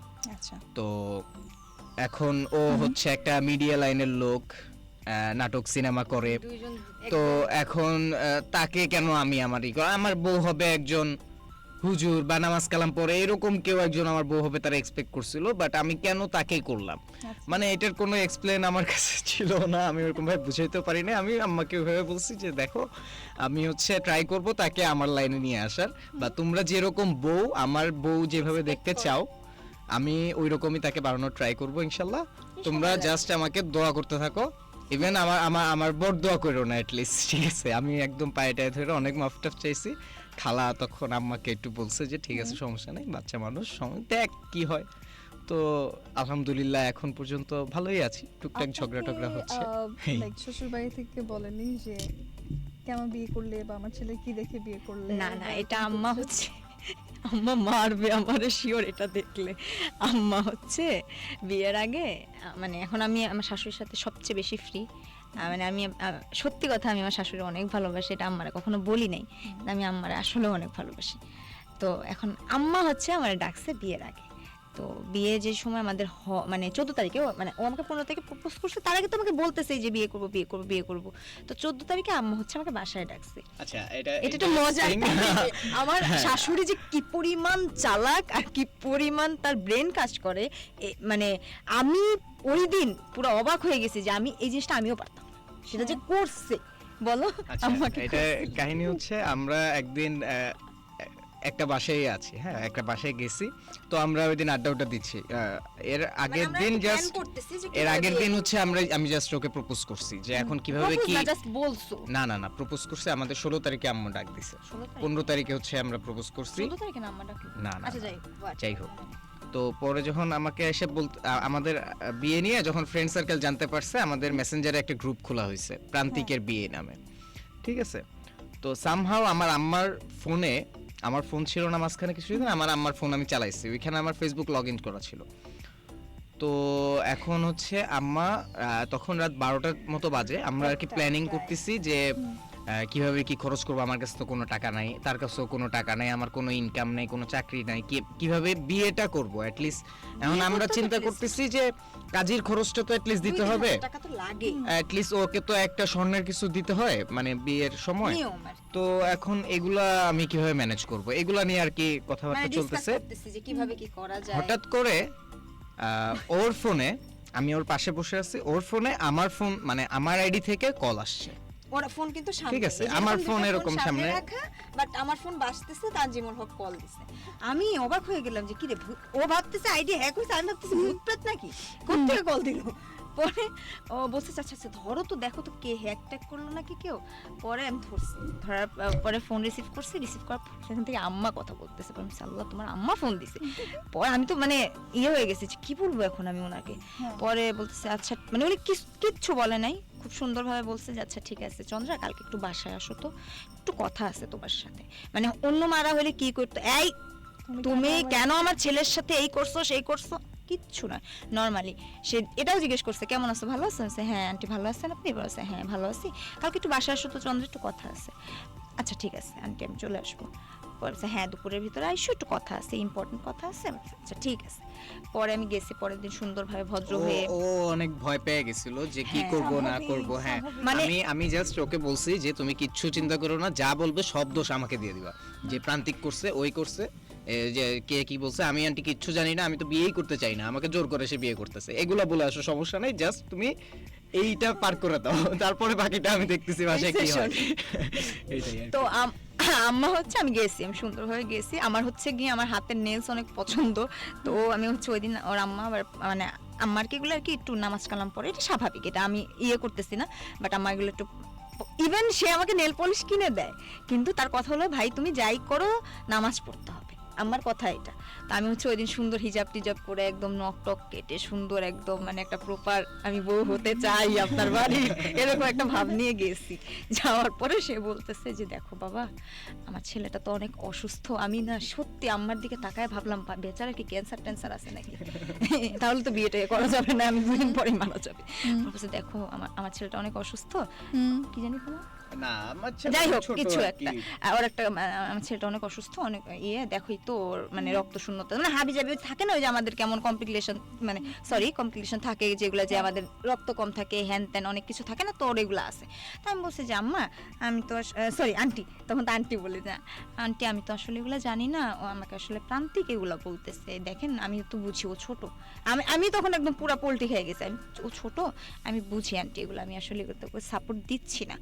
তো বলছে যে হ্যাঁ তুমি সাপোর্ট দিও না, ও যাই বলে বলুক, ও ছোট মানুষ, তুমি তো বোঝো, তুমি তো একটা শিক্ষিত মেয়ে, আচ্ছা ঠিক আছে তোমার বিয়ে, আমি বুঝি তোমার বয়স হচ্ছে, তোমার বিয়ের দরকার, তোমার আঙ্কেলের হচ্ছে একটা বন্ধুর ছেলে আছে জার্মান থাকে, সে জার্মান থেকে আসবে সামনের মাসে, 3 মাস পরে বিয়ে করে হচ্ছে বউ সহ জার্মান চলে যাবে, তুমি টেনশন করো না, তোমার আঙ্কেল আর আমি নিজ হাতে দাঁড়ায় তোমার বিয়ে দেবো, তোমার বিয়েতে যা লাগে যা খরচপাতি যা করতে হয় সেটা আমি নিজ হাতে তোমার মার মতো করবো। আমি বলছি যে আন্টি আমার বিয়ে শাদী লাগবে না, আমি প্রান্তিককে বুঝাচ্ছি, আমি সমস্যা নাই, আমি প্রান্তিককে বিয়ে করব না, আপনি টেনশন করেন না, মানে কোনো মতে কাটায় টাটায় মানে এটা আম্মাকে তখন বিশ্বাস করাইছি যে আম্মা আমি বিয়ে করব না। আমি তখন অবধিও আমি বিয়ে করতে চাই নাই, আমি ভাবছি যে না থাক, যেহেতু উনি এইভাবে আমাকে বলতেছে দরকার নেই, শুধু শুধু ওর দরকার নেই, ও বেশি ছোট না, সে তো ছাড়বেই না নাছরবান্দা। পরে এসে বললাম যে আম্মা এই বলতেছে, পরে বলে কি আল্লাহ আমার আম্মা, আমি যারা বিয়ে করতে চাইতেছি সে আরেকজনের সাথে আরেকজনের মানে বিয়ে দিয়ে দিচ্ছে, এটা কেমন হইলো? না এটার জন্য আমার আম্মাকে আমি থ্যাঙ্কস জানাই, কারণ হচ্ছে ও এর আগ পর্যন্ত আর কি একটু কনফিউজ ছিল যে ছেলেটা কি আসলেই ভালো, ওকে কি ট্রাস্ট করার মতো, নাকি ওর কোনো ব্যাড ইন্টেনশন আছে, বা কেন কেন ও আমাকে বিয়ে করতে চাচ্ছে, এরকম একটা কনফিউজিং ছিল। কিন্তু তারপর যখন বাসায় গেছে, যাওয়ার পর যখন আমি তাকে একটা দেখাইছি যে না আমি আমার দিক থেকে আমি অনেস্ট, ঠিকঠাক। আমার দোষ দিয়ে দাও, ওইখানে যায় যখন আমি পোল্টি নেই আমার ফ্যামিলির সামনে, তখন সে আবার একটু চিন্তা করছে যে না ঠিক আছে তাহলে বিয়ে করা যায়। এটা যখন এটা ওই দিনই সে হইতেছে আর কি বলছে আমাকে যে না ঠিক আছে আমি বিয়েটা করব। তারপরে থেকে আমি একটু কনফিউজ ছিলাম যে আসলেই কি আমাকে বিয়ের দিন পর্যন্ত বিয়ে করবে। বিয়ের দিন সকাল পর্যন্ত আমি তাকে জিজ্ঞেস করছি যে বিয়ে কি করবা, তারপর আর কি কবুল টবুল পরে আমাকে বলছে দেখছো বিয়ে করছি। এরকম আর কি। এই হচ্ছে সিচুয়েশন হয়েছে পুরা, মানে অনেক ফ্যামিলি মেনে নিল কিভাবে? ফ্যামিলি আন্টি রাজি করানো ফ্যামিলি ওরকম ভাবে মানে নাই। এখন এটার পুরা ক্রেডিট হচ্ছে আমার আম্মার, তো সেই আর কি পুরাপুরি ভাবে সবাইকে কনভিন্স করছে, কারণ আমার তো কোনো মুখই ছিল না কারোর সামনে যায় দাঁড়াবো এরকম, সেই ওরকম ভাবে কনভিন্স করে একটা গেট টুগেদার অ্যারেঞ্জ করছে। তারপর হচ্ছে খালাদের মাধ্যমে বা যারা যারা আমার আম্মার সাপোর্টিভ ছিল, আমার পার্সোনাল সাপোর্টিভ ছিল, তো তাদেরকে আর কি ডেকে হুম সেই পুরো একসাথে ব্যাপারটা বসে, হ্যাঁ। কনভিন্স করে সবাইকে বুঝাইছে যে এই তার থট। আমার আসলে যে থটটা ওইটা আমার আম্মাকে আমি শেয়ার করছি, সে তারপর হচ্ছে সবার কাছে যেভাবে গ্রাহ্য এটা করানো যায়, কি প্রসেসে করা যায়, যেটা এটা তো আমার মাথা থেকে জীবনেও আসবে না। হ্যাঁ এটা আমার আম্মা মানে খুবই ক্রিটিক্যালি খুবই সুন্দর করে হ্যান্ডেল করছে ব্যাপারটা। এখন আলহামদুলিল্লাহ সবাই মেনে নিছে। অভিযোগ আছে কিছু যে আমি এখন বাসায় কেন থাকতেছি না, মানে এখন আপাতত আমি অফিসের কাছে বাসা নিছি, হুম তো ওইখানেই থাকতেছি। তো অনেকে মনে করতেছে যে আমি মনে হয় আব্বা আমার উপর রাগ করে আছি বা আমার আব্বা মা আমার উপর রাগ করে আছে, এগুলো কিছুই না। তো আমার জাস্ট অফিসের কাছে হয়, সকালবেলা ঘুমের থেকে উঠে আমি ডিরেক্ট অফিসে হাঁটতে হাঁটতে চলে যাই। এটা আমার কাছে খুবই মানে মানে ভালো লাগে আর কি। এটা আসলে সব চাকরিজীবীর একটা চাওয়া যে আমার ঘরের কাছে অফিসটা হোক, আমি চোখ ডলতে ডলতে অফিসে যাব ভাই, আয়সা ঠাস করে ঘুমায় যাব। এখন ওর অবস্থা হয়েছে যে বাসা মিরপুরে, মানে আম্মা আব্বা মিরপুর থাকে, তো মিরপুর থেকে আসাটা বহুত মানে হ্যাসেল। হুম বাসে উঠো, বাস হোক বাইক হোক যাই হোক, আমার তো একটা জার্নি করতে হবে, তার জন্য আমার অ্যাটলিস্ট 1 ঘন্টা আগে উঠতে হবে। কিন্তু এই বাসায় সে 10 মিনিট পরেই ওঠে, মানে ডিউটি টাইম 10টায়, সে 10:10 উঠতেছে, উঠতে দেখলাম ব্যাগটা নিয়ে বের হয়ে গেল, হাঁটা অফিসে শুরু কেউ করলো। যদি শুনে এই শো যে উনি অফিস টাইমে 10 মিনিট পর ঘুম থেকে উঠে আবার অফিসের সাথে বাসা, তাহলে আর তোমার কালকে থেকে ঘুম হারাম। না সমস্যা না, আমি আমার ট্রাই করি যে আমি আমার বেস্টটা দেওয়ার হ্যাঁ। অফিসের জন্য আমি সবসময় ট্রাই করি, এটাই। কেন ওর অফিস নিয়ে আমার সাথে খুব ঝগড়া চলে মাঝে মধ্যে, খুব বিশেষ বিশেষ দিনে দেখা যায় ওরা পাওয়া যায় না। পরমেসে তুমি থাকো, একটা কাজ করো, তুমি অফিসেই থাকো, তোমার আর আশা টাশা লাগবে না, তুমি ওখানেই থাকো, দেখো না, ওখানে আমি খেতা বালিশ নিয়ে থাকা যায় যদি। আমি আমার এই বয়সে আমি আমার প্যাশনের সাথে প্রফেশন মিলাইতে পারছি, এটা আমি অনেক কিছু। নিজেই অনেক থ্যাঙ্কফুল যে আশিক ভাই আছে, তো আমাদের সাথেই থাকে, উনি আর কি আমাকে একটু এই আগে ছিল। জবটা নিয়ে দিছে। তো এখন তার কাছে আমি খুব থ্যাঙ্কফুল যে যার জন্য আর কি আমি আমার এই যে ক্যামেরা, আমি আর কি ভিডিও এডিটর অ্যান্ড হচ্ছে সিনেমাটোগ্রাফার, তো এই ক্যামেরা আর কি এডিটিং বা ক্রিয়েটিভ জিনিসটা আমার হচ্ছে প্রফেশন হয়ে গেছে। তো এখন আমি মানে আমার কাজ করতেই এখন ভাল লাগে, আমার বাসা থেকে বেশি অফিসে থাকতেই ভাল লাগে। যে আমি বাসায় থাকলে খুব বোর ফিল করি, যে এখন কি বউ তো আছে, অনেক দিন ধরে আছে, সামনেও থাকবে, আজীবন থাকবে, এটা নিয়ে কোনো ইস্যু নাই।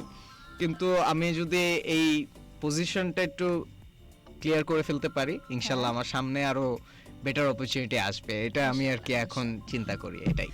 আচ্ছা আমরা এমন একটা লাভ স্টোরি শুনছি, আসলে মানুষ বলে না যে ভালোবাসা আসলে কোনো বাধা মানে না, ঠিক তেমনই যে ভালোবাসা আসলে কোনো বাধা মানে না, সেটা এইজ হোক, সেটা যে কোনো কিছুই হোক, কোনো কিছুই আসলে সেটা আটকে রাখা যায় না সেই ভালোবাসাটাকে। আমাদের সাথে অনেক বন্ধু কানেক্টেড আছেন, আমরা দেখতে পাচ্ছি আনোয়ার হোসেন যুক্ত হয়ে গিয়েছে। কি অবস্থা আনোয়ার ভাই, কেমন আছেন?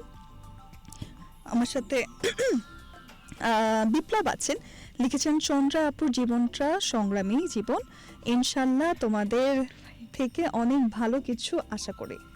থ্যাংক ইউ আচ্ছা বিপ্লব ছোট ভাই। আমাদের সাথে মারুল রহমান আছেন, লিখেছেন আমিও এই কনফিউজড ছিলাম যে চন্দ্রা তো মিডিয়া লাইনে কাজ করে, কিন্তু চন্দ্রার হাজবেন্ড তো আচ্ছা হাজবেন্ডকে তো মিডিয়া লাইনে কখনো দেখিনি, দুজন দুজনকে পছন্দ করলেন কি করে? আচ্ছা, এটা হচ্ছে ওনার কোয়েশ্চেন, এটার কি অ্যান্সার? মারুল ভাই। পছন্দের তেমন কোনো কারণ নাই। আমি বললাম না যে আমার পছন্দের কারণই হচ্ছে জাস্ট ওর কেউ নাই, আচ্ছা এটাই। যে ও আমার কিন্তু আমি মানে যতটুকু জানি উনি বলেছেন দুজনে মিডিয়া লাইনে, কিভাবে পছন্দ করলেন? যখন রিলেশনটা স্টার্ট হয় তখন তো আপনি জব করতেন না, আমরা যাবো না না না, দুইজন মিডিয়া লাইনে কি উনি বলছে মনে হয় যে চন্দ্রা তো মিডিয়া লাইনের লোক, হ্যাঁ, আমাকে তো কখনো মিডিয়া লাইনে দেখে নাই, আচ্ছা আচ্ছা আচ্ছা, ঠিক আছে? তো তাহলে কিভাবে আমরা কানেক্টেড হইলাম, এটাই আর কি। আমাদের কানেক্টেড হওয়াটা কি, আমি ওকে ফার্স্ট দেখছি কিভাবে, ও জাস্ট একটা টম বয় টাইপের একটা মেয়ে, যে মনে করেন যে একটা গেঞ্জি আর একটা 3/4 একটা প্যান্ট পরে সে একটা টং দোকানে বসে আছে, এরকম একটা তার গেটআপ। যাই হোক, তো না এটা অনেস্ট রিভিউ, তো এরকম ভাবে বসে আছে। তো একটা মেয়ে এভাবে বসে থাকলে আমরা উঠতি বয়সের ছেলে আমরা দেখে বলবো না ও মেয়েটা অনেক সুন্দর এরকম। তো আমার সাথে একটা বড় ভাই ছিল। আমার কেমন হইতো, আমি খুব মানে আমি আড্ডা দিতে ভালোবাসি, প্লাস আড্ডা জমাইতে খুব ভালোবাসি। তো আমার কাছে আমি দেখতাম আমার কাউকে ডাকতে হইতো না ওই টাইমে, সবাই চলে আসতো। যে ইভেন থাকে না যে একটা মেয়ে থাকলে অনেক মানে অনেক ছেলেরা এসে আজে বাজে নজর দেয়, আজে বাজে কমেন্টস করা, এইটা আমি আমার সার্কেলের কাছে মানে এই অবধি আমি সেফ যে ওরা আমার কখনো এইটা করে না। ওরা আমাকে কখনো মানে এইটা ফিল করাই নাই যে তুই মেয়ে আমাদের সাথে, তুই আমার ছেলে, তুই আমাদের সাথে ছেলেই, তোকে আমরা সেটাই মনে করতেছি। আচ্ছা মানে এটা কখনোই ফিল করে নাই যে তুই মেয়ে, মামা তোকে একটা গেঞ্জি পরে আসছিস কেমন লাগছে, থ্রি পিস পরে আসলে ভালো লাগছে। আমি থ্রি পিস পরে গেলে তাদের অবজেকশন থাকে তুই থ্রি পিস পরা কেন, তোর গেঞ্জি কোথায়? যাই হোক, তো ওই টাইমে আর কি তাকে দেখছি, দেখার পরে আমি আমার সাথে এক বড় ভাই ছিল, হ্যাঁ তো তাকে আর কি বলতেছিলাম যে ভাই দেখছেন মেয়েটা অনেক সুন্দর হ্যান ত্যান এগুলো বলতে বলতে আর কি জাস্ট আমরা সামনে গেছি। তো ওই সামনে গেছিলাম একটা বড় ভাইয়ের সাথে দেখা করতে। তো ওনার সাথে যখন দেখা করলাম, দেখা করে তো তার সাথে আমরা শেয়ার করতেছি ভাই ওইখানে একটা মেয়ে আছে এরকম এরকম সুন্দর, দেখলাম যে লাল কালার একটা গেঞ্জি পরে দাঁড়ায় আছে, বসে আছে টং দোকান। ও আচ্ছা আচ্ছা, হ্যাঁ এনে অনেক মেয়েটা থাকে এরকম বলতেছে। তো তারপরেই উনি আর কি বলতেছে চল তাহলে চাটা খেয়ে আসি। সামনে আমার ফ্রেন্ড আছে, তো উনি যেই দোকানে বসেছিল ওই দোকানেই গেলাম আমরা চা খাইতে। ইভেন ওই বড় ভাই যার সাথে আমরা দেখা করতে গেছি ওইখানে, উনি ওনার সাথে পরিচয় করে দিল যে এটা আমার ফ্রেন্ড চন্দ্রা। এই আমি আই হাই কার কাছে আমি কি বলে ফেলছি, আমি তো ওনার কাছে যে আমি ডিরেক্ট বলতেছি যে ভাই একটা মেয়ে তো দেখলাম ওইখানে অনেক সুন্দর এগুলো বলতেছি। তো এইরকম একটা এমবারাসিং সিচুয়েশন হয়েছে। ভাগ্য ভালো যে ভাই তখন ওনাকে বলে নাই যে যে তোর ব্যাপারে এগুলো বলছে। শিওর মায়ের খাইতো, শিওর, তো এটার কোনো মাফ নাই। এটাই আমার তার সাথে ফার্স্ট দেখা এইভাবে। তো তারপর ওই টাইমে তার একটা বয়ফ্রেন্ডও ছিল। তারা মানে ইভেন আমার কাছে তাদের ওই কাপলটা খুব সুন্দর লাগতো তখন। আচ্ছা। যে উনি ওনার বয়ফ্রেন্ড যে ছিল ওই টাইমে আর কি তারা যে একসাথে ঘুরতেছে, ফ্র্যাঙ্কলি সবার সাথে মিশামিশি করতেছে এরকম, আমি তাদেরকে অনেক বড়লোক মনে করতাম টু বি অনেস্ট। যে তারা অনেক মনে হয় রিচ, দুইজনই মনে হয় অনেক ইসের, এটা মনে করতাম। বাট তারা অতটাও না, আমরা মানে কিছুই না। আমি দেখতাম কি যে আমরা এখানে যেতেছি, যারা যা চাটা খাইতেছে ওনারা বিল দিতেছে, আর বিল দিতে হবে না আমরা দিয়ে দিব, এরকম আর কি সিচুয়েশন তাদের। আমি কই কি রে বাবা, এরকম তো দেখি নাই মানুষ। আমার সাথে ফার্স্ট মিট, সে আমাকে বিল দিতেছে না, সে দিয়ে দিতেছে, খুব ভালো, সমস্যা নাই। আমি তো মনে করছি তারা খুব, ইভেন তাদের যখন ব্রেকআপ হয়ে গেছে তখনও আমি ওনাকে এসে বলছি যে আপু এটা কি করছেন, এটা কোনো কথা, আপনার ব্রেকআপ কেন করছেন, এটা এত সুন্দর একটা কাপল অনেক ছিলেন আপনারা, complicated এরকম আর কি। যে আপু আপনি এটা ঠিক করেন নাই, আপনি হচ্ছে এটা ঠিক করেন। ও ভাবছে যে আমি ব্রেকআপ করছি, আপনি এটা ঠিক করেন নাই, আপনার উচিত সরি আর কি, যাই হোক আমি নামটা বলতে চাচ্ছি না, ওর ঠিক করে না। তো পরে আমি বলছি যে দেখ আসলে ব্রেকআপটা তো আমি করি নাই। ইভেন সে এরকম আমার কাছে টিপস চাইতো যে আপু আপনাদের মতো আইডিয়াল কাপল কিভাবে হওয়া যায়, আপনারা যে এরকম মানে এত চিল ভাবে আসলে মানে আমাদের মধ্যে ওই সম্পর্কটাতে কি ছিল, আমরা ফ্রেন্ড বেশি ছিলাম। দ্যাটস ওয়াই ও ভাবতো কি আমরা খুব চিল করে ঘুরতেছি, ফ্রেন্ড ঘুরতেছি সুন্দর, আমাদের মধ্যে এরকম কোনো ইয়েই ছিল না যে প্রেমিক, না আমরা ফ্রেন্ড, আমরা এইভাবে ঘুরতাম। তো ও হচ্ছে গিয়ে খুব মনে তোরে বাপরে এরকমও কাপল হয়, মানে আমরা মানে সবাই এটা ফিল করাইতে পারছি যে এরকমও কাপল হয়। তো এখন কিন্তু সে তো, আমি তো জানতাম না এই বেচারা মনে মনে অন্য কিছু ভাবতেছে, তখনও ভাবছে কিনা আমি জানি না। আমি এইগুলা কিছু ভাবি নাই তখনও, আমি জাস্ট তাদেরকে আর কি মানে আমি চাইতাম যখন তার সাথে ওইরকম ভাবে পরিচয় হয়েছে, প্রত্যেকদিন আমরা আড্ডা দিচ্ছি, তখন জাস্ট চাইতাম যে উনি অ্যাটলিস্ট ভালো থাকুক, সবসময় উনি ভালো থাকুক। এবং আমি চাইতাম কি এরকম যে ওনার যেহেতু কেউ নাই, উনি জীবনে অনেক স্ট্রাগল করতেছে, ফার্ম গেটের মতো একটা জায়গায় একা একটা মেয়ে, তার কোনো গার্ডিয়ান নাই, তো অনেক ক্রিটিক্যাল ওই জায়গাটাতে থাকা একটা মেয়ের পক্ষে, ইভেন সেফলি থাকা, যে কেউ কোনো দিতেছে না, মানে কোনো ব্যাড নজর দিতেছে না বা কিছু। তো আমি ফার্স্টে মনে করতাম যে তার বয়ফ্রেন্ডদের মনে হয় কোনো ব্যাকআপ আছে এই জন্য। পরে দেখলাম যে না, ওই আর কি বয়ফ্রেন্ডের কোনো জায়গায় বিপদে পড়লে বলতেছে আমি কে জানো চন্দ্রার বয়ফ্রেন্ড, এরকম আর কি মানে এরকম ফাপন্ডিত। মানে উনি অনেকই, আমি সবসময় চিন্তা করতাম বা আল্লাহর কাছে উইশ করতাম যে আল্লাহ, আমরা অনেক সময় দেখি না আমাদের ফ্যামিলিতে বা পরিচিত অনেকে যে অনেক উপরে আছে, আমরা তাদেরকে এরকম ভাবে দেখি যে আকাশের নক্ষত্রের মতো, আমরা ওনাকেও বলতাম যে আমি সব সময় চাই ওনাকে এভাবে দেখতে, যে উনি আকাশে এরকম ভাবে জ্বলজ্বল করবে, আমরা এরকম দেখবো। ওই যে একটা গান আছে না যে সুজাতা আজ শুধু সবচেয়ে সুখে আছে, ওই রকম আমি মনে করতাম যে চন্দ্রাই আজ শুধু সবচেয়ে সুখে আছে। এটা ওরা আমার এটা আমি- শোনাইতো আমরা তখন ওই আর যে কি গানটা তখন আমি আড্ডাই গাইতাম। দিতাম, মানে তখন আর কি আমার রিসেন্ট ব্রেকআপ হয়েছে, তারা আর কি আমার মন ভালো করার জন্য এগুলো চাইতো যে না আপু আপনার একদিন আপনার দেখবেন এত সুখের একটা জীবন হয়েছে, আপনার উপরে কেউ সুখে থাকতে পারবে না, আপনি এখন কষ্ট করতেছেন কোনো সমস্যা নাই, তখন আপনি অনেক সুখে থাকবেন। ওরা মানে মানে এটা ওরা খুব ভালো সাপোর্ট, মানে অ্যাজ আ ও বা আমার ওই টাইমে যে কয়েকটা ফ্রেন্ড ছিল আমার সাথে, ওরা খুব ভালো সাপোর্ট, যে একটা মেয়ে বা একটা ছেলের ব্রেকআপ হয়ে গেছে ওদের সাথে থাকলে ওইটা ওরা ভালো করেই ছাড়বে, মানে কিভাবে কিভাবে ভালো করতে হবে তারা জানে। মানে আমি যে কি পরিমাণ ডিপ্রেস ছিলাম, ও বা দেখা গেছে ওই টাইমের যে ফ্রেন্ডগুলা ওরা যদি না থাকতো আমি শিওর হয়তো বা আমি এতদিনে আমার কবরে ঘাস জ্বালায় যেত এত বড় বড়, মানে আমি এত পরিমাণ ডিপ্রেসড হয়ে গেছিলাম। শুধু যে মানুষ বলে না যে প্রেম করলে মানুষ ব্রেকআপ হয়ে গেলে ডিপ্রেসড হয়, বিষয়টা আসলে তা না। মানুষের লাইফে অনেক কিছু আছে ডিপ্রেসড হওয়ার মতো, সম্পর্ক, ফ্যামিলি, নিজের একাকিত্ব। এই যে আমার আশেপাশে কেউ নাই, আমার সবচেয়ে বেশি ডিপ্রেস লাগতো ঈদের টাইমে, কেউ নাই, টোটালি আমার আশেপাশে কেউ নাই। আমার ফ্ল্যাটমেটরা বাড়ি চলে গেছে 4-5 দিন আগে, আমি একা একা পুরো ফ্ল্যাটে ভূতের মতো ঘুরতেছি, এগুলো তো ডিপ্রেসিং। এইগুলোর থেকে ডিপ্রেসড কি আছে ভাই? বয়ফ্রেন্ড একটা গেলে আরেকটা আসবে, কিন্তু আমার তো বাপ মা গেলে আর আসতেছে না। আমি হলে এগুলো নিয়ে বেশি ডিপ্রেস থাকতাম, যে মানুষ বলতো না গেছে গেছে এরকম মন খারাপ। ভাই শুধু যে মানুষের লাইফে গার্লফ্রেন্ড বয়ফ্রেন্ড আছে তা তো না, অনেক কিছু আছে ডিপ্রেসড হওয়ার মতো, অনেক আর কিছু। আমি এই একাকিত্বটাকেই নিছি, তাকে বিয়ে করছি তার এই একাকিত্বটাকেই, যে ভাই তোমার আমি থাকবো, মানে এরকম আর কি একটা তার থাকবে যে আমার আপন বলতে কে আছে, আমার আপন বলতে প্রান্তিক আছে এবং প্রান্তিকের ফ্যামিলি আছে। ইভেন বিয়ের দিন হচ্ছে ওই যে হয় না যে মানে লাস্টে বিয়ের পরে ওই যে মারে জড়ায় ধরে মেয়েরা কান্না করে, করে অনেকক্ষণ কান্না করে না, তো আমি হচ্ছে আশেপাশে দেখতেছি আমার আশেপাশে কেউ নাই, মানে টোটালি ফ্রেন্ডরা মজা করতেছে, ছবিটা তুলতেছে, এই মামা এই বিয়ে হয়ে গেছে, কবুল হয়ে গেছে, এই হয়ে গেছে, সবাই মজা করতেছে, দেখতেছি কি আমি এরকম করে ঘুরলাম, দেখলাম আশেপাশে কেউ নেই, সামনে খেলে প্রান্তিক দাঁড়ায় আছে, আমি ওরে জড়ায় ধরেই কান্না শুরু করছি যে ভাই আমার আশেপাশে কেউ নাই, বিশ্বাস করো আমার হোল লাইফে এই দুনিয়ায় কেউ নাই তুমি ছাড়া, দেখতেছোই তো আমার অবস্থা। আছে অনেক ফ্রেন্ড আছে আমার রুম ভরা, কিন্তু ওরা কেউ আমার পাশে নাই, কিন্তু তোমার থাকতে হবে, এই জন্য আমি কান্নাটাও তোমার সাথেই করবো। কিন্তু এরপর যখন এখন ফাইজলামি করে তখন খুব রাগ। অনেক অনেক সুন্দর আপনাদের আসলে স্টোরিটা, আমি লিটারালি মুগ্ধ হয়ে শুনছিলাম যে এত স্ট্রাগলের পর এত সুন্দর একটা স্টোরি আসলে বের হয়েছে। যাই হোক, যেটা আপনি বলতেন তাকে যে সুজাতাই আজ সব থেকে সুখে আছে, এটাকে আপনি অ্যাগ্রি করেন এখন? হ্যাঁ আমি এগ্রি করি, আমি অনেক কিছু, হ্যাঁ অনেক কিছু দিয়ে সুখে নাই, বাট আমি অনেক কিছু দিয়ে ভালো আছি। কেউ 100% সুখে থাকে না কখনোই, একটা না একটা জিনিসে আমরা কমতি আছে, সবারই আছে, সবার সবার সবার, কেউ বলতে পারবে না। শুনবো আজকে না না কেউ যে কমতি হচ্ছে ওর সাথে আমার কমিউনিকেশন গ্যাপ, ও আমি যেটা বলতে চাই এটা বুঝে না, এটা না বুঝার একটা অনেক বড় কারণ হচ্ছে আমার ছোট।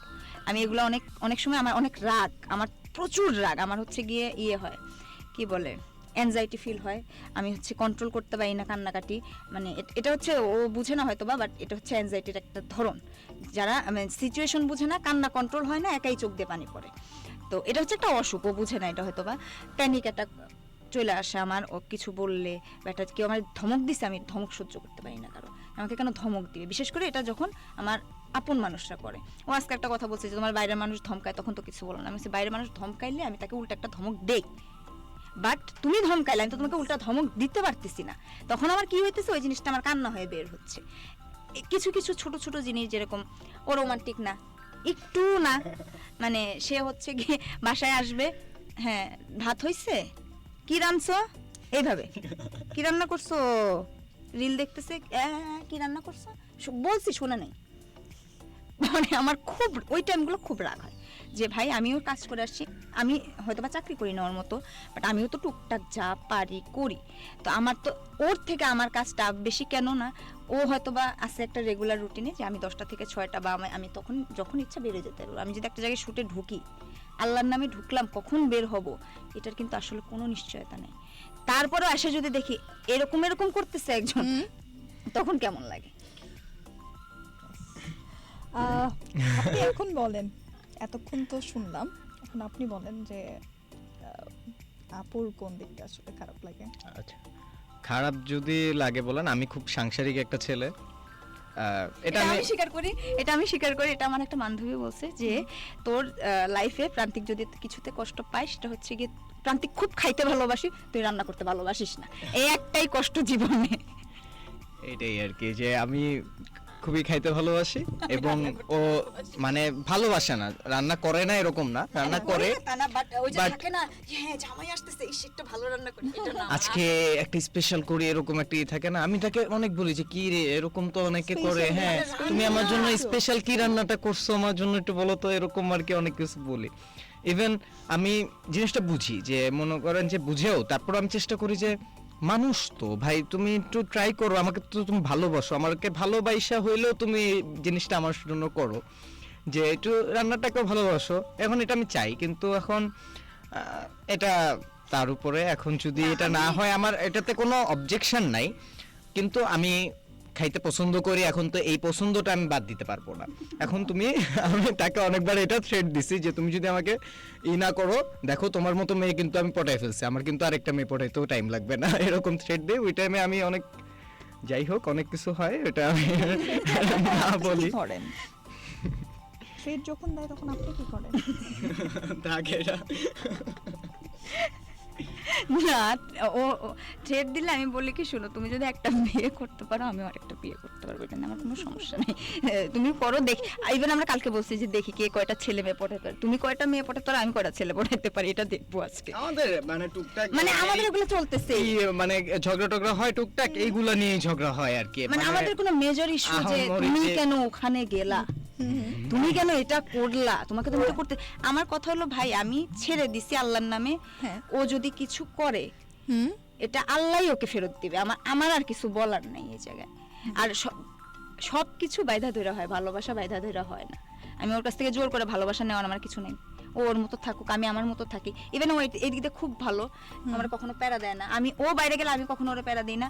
আমি বাইরে গেলে, আমি একটা ইভেন্টে গেছি বা একটা গেছি, অনেক হয় না, হ্যাঁ কোথায় তুমি, কোথায়, কই, কি করো, হ্যান ত্যান, এই সেই, কোনোদিনও না। আমি খালি পেন দেই হচ্ছে 11টার দিকে গেট বন্ধ করে। হ্যাঁ ও খালি জাস্ট খালি ও 11টার সময় গেট বন্ধ হয়ে যাবে, একটু তাড়াতাড়ি আসে 11টার আগে, তার একটাই কথা। আদারওয়াইজ দিনে ফোন না দিলে মনে হয় সেই খুশি হয়, মনে হয় যে থাক ভাই ও ফোন দেয় না, আমি খুব খুশি, আমার দরকার নাই। আচ্ছা, আমাদের সাথে সোহানা খান ছিলেন, আমার আবারও কমেন্টগুলো চলে গিয়েছে, পুনরায় কমেন্ট একটু করুন। উনি লিখেছেন, আপু আজকে তুমি যা করলা, কি করলেন আজকে বলেন তো? I don't know. না মনে হয় সবকিছু ফাঁস করে দিছে এই জন্য। না সোহানা নামে কাউকে ছিল না, উনি তো লিখেছে যে আপু আজকে তুমি যা করলা। আচ্ছা হ্যাঁ, সোহান খান। আচ্ছা ঠিক আছে, ওই যে এখন ঝামেলাটা হচ্ছে যে আমাদের ওই যে বললাম না বাসায় আজকে একটু টুকটাক আমাদের ঝগড়া লাগছিল। হ্যাঁ এখন ওইটা নিয়েই একটু আম্মার সামনেই ঝগড়া লেগে ফেলছিলাম, এটার জন্য সরি আর কি, সরি বলতেছি সবার সামনে। ঠিক আছে, মানে এটা আমি করছি, মানে খারাপ লাগছে আমার জিনিসটা, যে আমি ঢোকার সাথে সাথে আমি এক্সপেক্ট করছিলাম আমার হাজবেন্ড বলবে যে হ্যাঁ খুব সুন্দর, খুব সুন্দর না লাগতেছে, ঠিক আছে ভালো লাগছে। এখন আমার ভাসুর বলতেছে সুন্দর লাগতেছে, আমার শ্বশুর বলতেছে সুন্দর লাগতেছে, আমার শাশুড়ি বলতেছে সুন্দর লাগতেছে, সে এসে বললো কি পড়ছো? না কি পড়ছো না, আমি জাস্ট হচ্ছে ঘুমাইছিলাম। হ্যাঁ এখন আমি হচ্ছে ঘুমের থেকে উঠে দেখতেছি, আমি জানি যে সে হচ্ছে একটা শাড়ি পরে আসবে, সে যে দুইটা শাড়ি মিলায় একটা এরকম একটা গেটআপ দিয়ে আসবে, আমি এটা বুঝি না। আমি মনে করছি যে খুব সিম্পলি করবে, এবং হলুদ শাড়ি লাল পাড় এরকম একটাই তো। তো আমার সাথে সাথে যখন ও আমাকে এই শাড়িটা দেখাইছে যে আমি এই শাড়িটা কালকে পরবো, তুমি এই শাড়ির সাথে ম্যাচিং করে কিছু একটা পরো, তো তখন আমি আর কি শাড়ি দিয়ে একটা, আমি যেহেতু ক্যামেরা টুকটাক কাজ করি, তো এই জন্য আমি চিন্তা করছি যে আমি ওকে তাহলে একটা ভিডিও বানাই দিব, ওই যে একটা গান আছে না যে লাল পাড় হলুদ শাড়ি পরে মেয়েটি, ওরকম আমি চিন্তা করছি যে তাহলে হচ্ছে আমি এরকম একটা আছে তো, হ্যাঁ হলুদ লাল আছে আছে, কিন্তু যে টাইম চলে গেছে, আমি ওই রাতটা সে আমার উপর মাগরিবের পর আর কি বের হইছি আমরা। হ্যাঁ তো তার করতে করতে প্রায় আসরের লাস্ট পর্যন্ত চলে গেছে আমাদের বাসায় আসতে আসতে। তো আমি ওয়েট করতে করতে ঘুমায় গেছি, ঘুমে থেকে উঠে দেখতেছি সে, আমি একরকম চিন্তা করে রাখছি যে তাকে এরকম এরকম লাগবে, আমার থিমটা কিরকম হবে, আমি কি কি ফুটেজ নিব, এগুলো আমি চিন্তা করছি সারাদিন। মানে করতে করতে আমি ঘুমের থেকে উঠে দেখে মা পুরো চেঞ্জ, আমি যেরকম চিন্তা করছি ওইরকম না, সে অন্যরকম পরে আসছে। এখন কাহিনী কি, আমি জাস্ট জিজ্ঞেস করছি যে এই কি, এটা কি মানে আমি মানে তো ও ভালোই লাগে না, আমি ওর তো আর- একটা এক্সপ্রেশন দিতেছে মানে মানে খুব ফালতু লাগতেছে। আমার এত মেজাজ খারাপ হয়ে গেল যে ভাই কি এফোর্ট দিয়ে সাইজে আসার পরে যদি এরকম মুখের দেখি কেমন লাগে, তখন আমার মেজাজ খারাপ হয়ে গেছে। তখন আমি চিল্লাচিল্লি করছি, কান্নাকাটি করছি যে হ্যাঁ, পরে আম্মা অনেক করলো যে দূর এই দিন আবার এই বলছে তোমার ভাবিরে তোমার ভাই কত কিছু বলে, তো তুমি মরেই যেতে এগুলো শুনলে। আমি বলছি না, কেন বলবে, আমি এত এফোর্ট দিয়ে সাজছি, ও কেন বলবে এটা। তারপর আম্মু আমাকে আলাদা আবার, নিয়ে যে হ্যাঁ, হচ্ছে বুঝাইছে। অনেক কিছু বুঝাইছে যে এগুলা ওর আর কে আছে আসলে হ্যান এগুলা family নিয়ে খুব অনেক কিছু supportive বুঝাইছে। হলে ব্যাপারটা খুব ইজি হয়ে যায়। হ্যাঁ হ্যাঁ আচ্ছা, আপনাদের কাছে এখন আমি একটা কোশ্চেন করব আমার, সেটা হচ্ছে যে রিলেশনশিপ বা ম্যারেজ লাইফে বন্ধুত্বটা কতটুকু জরুরি? অনেক ইম্পর্টেন্ট, বন্ধুত্বটাই সবচেয়ে Important. বেশি ইম্পর্টেন্ট। ইভেন আমি কেন ওই যে মনে হয়? বললাম না যে আন্ডারস্ট্যান্ডিং, একটা গুড আন্ডারস্ট্যান্ডিং আপনার একটা ফ্রেন্ডের সাথে সবচেয়ে বেশি ভালো হবে। আমি একটা ফ্রেন্ডকেই বলতে পারবো যে মামা জানোস আমার এটা হয়েছে, উইলিংলি বলতে পারবো, ঠিক আছে। যখন আমাদের হাজবেন্ড ওয়াইফ সম্পর্কটা কি, আমরা মনে করেন যে মানে বিয়ের আগে কি হয় যে আমাদের একটা লাইফ থেকে ফ্যামিলি, একটা লাইফ থেকে ফ্রেন্ডস। ফ্রেন্ডসদের সাথে একরকম বিহেভিয়ার, ফ্যামিলির সাথে আরেকটা বিহেভিয়ার। কিন্তু হাজবেন্ড ওয়াইফ সম্পর্কটার ভিতর কি হয়, ফ্রেন্ডস আর ফ্যামিলি দুইটা মিক্সড একটা যেখানে মনে করেন যে আপনার আমি ফ্রেন্ডের মতো করে তাকে সবকিছু শেয়ার করতে পারবো, আবার ফ্যামিলির মতো করে তাকে অ্যাডভাইস দিতে পারবো এবং তার কাছ থেকে অ্যাডভাইস নিতে পারবো। তার কাছ থেকে ফ্যামিলি কর্তৃক যেই সাপোর্টটা আমি পাইতাম ওইটাও তার কাছ থেকে আমি পাবো, এবং ফ্রেন্ড কর্তৃক যে সাপোর্টটা পাইতাম ওইটাও আমি তার কাছ থেকে পাবো। ইভেন মনে করেন যে ফ্যামিলি টাইম তো আমরা খুব বেশি একটা পাই না টাইম, মনে করেন যে খাওয়া দাওয়ার টাইমটা, বাজারের টাইম, বাসা ভাড়া দেওয়ার টাইম, এই টাইমগুলোতে কিন্তু ফ্যামিলি একটা ব্যাপার হয়, ডিসকাস হয় বা এগুলাই হয়। কিন্তু মনে করেন যে সবাই তো যার যার লাইফ নিয়ে ব্যস্ত। দিনের মনে করেন যে 24 ঘন্টার 20 ঘন্টা টাইমই আমরা মনে করেন যে অ্যাজ এ ফ্রেন্ড হিসেবে থাকতেছি। আমার এই সমস্যা হয়েছে জানো, ও আমারে ফোন দিয়ে এটা বলছে, আমিও বলতেছি আরে জানো আজকে বস আমার এটা নিয়ে এটা বলছে, মানে এটা এরকম আর কি চলতেছে। আমি কিন্তু এটা ও না থাকলে আমি একটা ফ্রেন্ডের কাছেই বলতাম। আমি আমার আম্মাকে ফোন দিয়ে জীবনে এটা বলবো না যে আমার বস আমাকে গালি দিছে, এটা কখনোই বলবো না, আমি ফ্রেন্ডকেই বলবো। বা ওর একটা শুটে যে একটা ঝামেলা হলো, ওর আম্মারে বা আব্বারে ফোন দিবে না, ওর ফ্রেন্ডে বা যে মামা যে জানিস থাকবে এটা তারই এটা হয়েছে। বলবে। আচ্ছা, তো- এখন আপনার কাছ থেকে শুনবো যে বন্ধুত্ব আসলে কেন ইম্পর্টেন্ট। আমাদের সময়টা একটু কম, আমরা অলরেডি অনেকটা টাইম নিয়ে নিচ্ছে। হ্যাঁ, আর আসলে বন্ধুত্বটা ও যেটা বললো যে আসলেও জরুরি, কেননা দেখা গেছে যে বন্ধুত্ব যদি না থাকে তাহলে হচ্ছে গিয়ে আমি অন্য একটা মানুষ খুঁজবো তখন আমার মনের কথাগুলো বলার জন্য, কারণ আমি ওর কাছে ভয় কিছু বলতে পারতেছি না, আমি তো বলতে পারতেছি না। তখনই কিন্তু আসলে থার্ড পার্টি ঢোকার একটা রাস্তা পায় যে আচ্ছা ওর তোর হাজবেন্ডের সাথে রিলেশনশিপ ভালো না দেখে আমি চান্সটা নিতে পারি কিনা, তখনই অ্যাকচুয়ালি পরকীয়ার সৃষ্টিটা হয়। এটা তো মানে এটা পরকীয়া আসলে মানুষ বুঝে শুই না, বা আমি পরকীয়া করব এটা ভাইবা কেউ আসলে পরকীয়াটা করে না। যখন ওই একটা মানুষ, সেটা হাজবেন্ড হোক বা ওয়াইফ হোক, যখন ঘরে সেই স্পেসটা না পায় তখনই কিন্তু সে অ্যাকচুয়ালি বাইরে কাউকে খুঁজে যে না আমার মেন্টালি একটা সাপোর্ট দরকার বা আমার একটা কথা বলার মানুষ দরকার, তখনই মানুষ হচ্ছে গিয়ে এই একটা পরকীয়া হোক বা একটা বাইরে হোক একটা রিলেশনশিপে জড়ায়। ইভেন আমি ওরা এইভাবে ভেঙেই বলছি যে দেখো তুমি কিন্তু আমার সাথে কথা টথা বইলো ওইরকম থাইকো, নাহলে কিন্তু আমার কিন্তু পরকীয়া করতে 1 মিনিটও লাগবে না, আমি যা ঠাস করে একটা পরকীয়া করে বসে থাকবো। তার মানে কি হবে, আমার তোমার সাথে কথা বলতে হবে, মানে তুমি আমার সাথে কথা বলতে হবে, আমাকে টাইম দিতে হবে, নাহলে কিন্তু সোজা যায় পরকীয়া করবো। কেননা মানুষ খুঁজেই একটা কথা বলার মানুষ, আর কিচ্ছু না। আর এখনকার যুগে ভাই সময় নাই কেউ কারো কথা শুনতে রাজি না, সবাই কাজ নিয়ে ব্যস্ত, সবাই লাইফ নিয়ে ব্যস্ত। সো তোমারই আমার কথা শুনতে হবে, আর আমি তোমার কথা শুনবো, তোমার কথা কেউ শুনবে না, আমার কথাও কেউ শুনবে না, যদি আমরা একটা পরকীয়া না করি। এছাড়া তোমার হয় একটা পরকীয়া করতে হবে, নাহলে আমার করতে হবে, তাহলে হয়তো বা তারা কিছুর জন্য আমাদের কথা শুনতে পারে, নাহলে কেউ শুনতে রাজি নেই, কারণ সবাই সবার লাইফ নিয়ে ব্যস্ত। একদমই। এখন একদম লাস্টে চলে যাব, একটা গেমিং রাউন্ড আছে আপনাদের জন্য, র্যাপিড ফায়ার রাউন্ড। আমি কিছু কোশ্চেন করব, আপনার ওনার অ্যান্সারটা দিতে হবে, মানে চন্দ্রাপুর আসলে কি পছন্দ বা কি করে এটা অ্যান্সার আপনার দিতে হবে। আপনি ভাইয়াটা আচ্ছা যাই, পছন্দের কালার? আচ্ছা আমি আগে শুরু করব। ওর পছন্দের কালার হচ্ছে ব্ল্যাক। ওনার? জানি না, আমি কখনো জিজ্ঞেস করি নাই ওকে ওইভাবে, 0 আমি কখনো ওকে জিজ্ঞেস করি নাই, কিন্তু আমি অনেকবার ওকে উইলিংলি বলছি যে আমার ব্ল্যাক অনেক ফেভারিট। আচ্ছা আচ্ছা, পছন্দের ফুড? ওর পছন্দের ফুড হচ্ছে পিৎজা। কাচ্চি এটা জানি। হ্যাঁ, পছন্দের মিউজিক আমার হচ্ছে ওর পছন্দের মিউজিক নতুন কোন মিউজিক, আমি যতটুক জানি নতুন যে কোনো মিউজিক আমার ওইরকম কোন একটা গান থাকে না আমরা রিপিট করি বারবার শুনি ভালো লেগে যায় এরকম একটা এটা যদি ওর গান হয় তাহলে হচ্ছে যদি আবার এটা অ্যাঞ্জেল নূরের গান এটা ওর অনেক ফেভারিট এবং তার কনসার্টেও ও গেছে। হ্যাঁ আর ও আচ্ছা ফুড হ্যাঁ বলছে তো, ও বলছে Food, আমারটা কাচ্চি। বলছে, আপনি কাচ্চি বলছে ওরটা। ইজ ইট হ্যাঁ হ্যাঁ আচ্ছা তাহলে মানে 2-1 ওয়ান হ্যাঁ হ্যাঁ। আর কি বলছো তুমি বলো নাই তো, আমারটা তো বলতে পারো নাই, এটা না, হয় নাই। বলছে তো, হ্যাঁ interview বলছে তে বাট এটা- ওটা হয়, হ্যাঁ ওইটা হচ্ছে একটা গান রিপিটেডলি। আমি হচ্ছে হিন্দি খুব পছন্দ করি, বাংলা হিন্দি দুইটাই খুব পছন্দ করি। আর ও হচ্ছে খুব লালন ভক্ত, ও হচ্ছে লালনের গান খুব পছন্দ করে, বিশেষ করে বাংলা গান। ও হিন্দি থেকে ও হিন্দির থেকে বাংলাটা বেশি পছন্দ করে। স্পেসিফিক একটা হ্যাঁ। গানের নাম বলতে হবে স্পেসিফিক এই যে ফুল চাষির গান, এটা রিসেন্টলি বের হয়েছে, না না রিসেন্টলি এটা অনেক আগে অনেক আগে বের হয়েছে, বাট সে আমি রিসেন্টলি recently এটা খুব শোনা শুরু পছন্দ করছি। করছে, মানে খুবই পছন্দ করছে, মানে সে ডেইলি একবার হলেও এই গানটা শুনে। আচ্ছা ইজ ইট হ্যাঁ, এটা জলের গানের একটা গান, এটা আমার খুব পছন্দের। আপনারটা যেটা বলেছেন এনজিন নূরের হ্যাঁ হ্যাঁ ঠিক এটা আছে? এটা ঠিক আছে, কিন্তু মানে ইয়া আর কি হাফ হাফ। হ্যাঁ আচ্ছা। ওটা একটা স্পেসিফিক, বাট আমার হচ্ছে ও জানে যে আমার হ্যাঁ। হিন্দি বাংলা খুবই পছন্দ, বা ও ওই যে লালন, আমি নিজেও লালন ভক্ত, কিন্তু মানে আমার হচ্ছে একটা না, আমার হিন্দি বাংলা দুইটাই ভালো লাগে।